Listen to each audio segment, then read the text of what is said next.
They remove Dark Thoughts. Yeah, it is a little bit awkward though.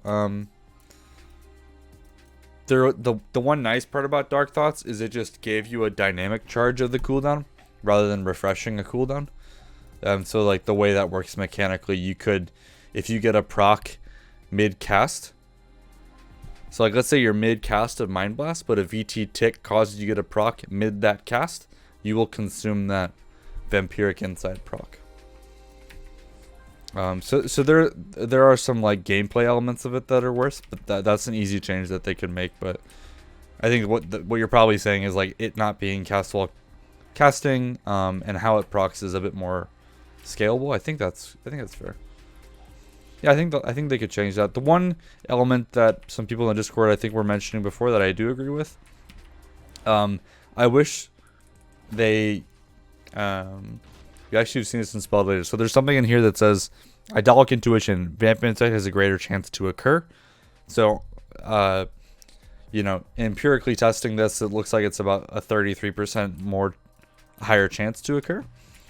Whenever you have RPPM based stuff like that, it can kind of take some agency out of your rotation where it's like, okay, this is just a proc, right? I can't really control it. But our current tier 2 piece does give us some more of that control back. So people were saying, well, just make this the 2 piece, right? Which is Devouring Plague has a flat chance to get a proc.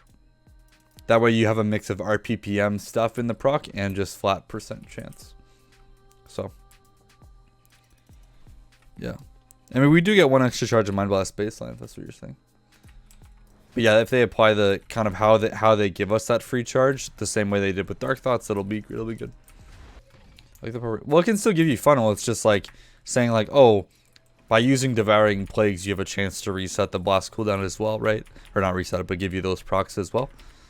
I think like that feedback loop is good, rather than just relying on dot tick and not so much that it's just dot ticks, but just one RPPM effect, right? Because I think the point of what I'm saying is it's not more funnel damage. Yeah, okay, exactly. So this is the point I'm trying to make. RPPM effects do not mean more VTs, more procs. Right? That's not how that works. It's actually probably a common misconception about how the game works, right? But so Vampiric Insight has periodic effects of a chance to reset the CD of Mind Blast, give you an extra charge, make it instant, whatever, right? That's an RPPM effect, right? Meaning if you get 100 ticks of VT or you get 10 ticks of VT over the span of a minute, you'll get the same amount of procs. Doesn't matter how many VTs you have out, right? And that's when it says has a chance to reset, you know, based on what we've been testing, right? More VTs does not equal more procs. That's the standard like proc per minute rate effect thing.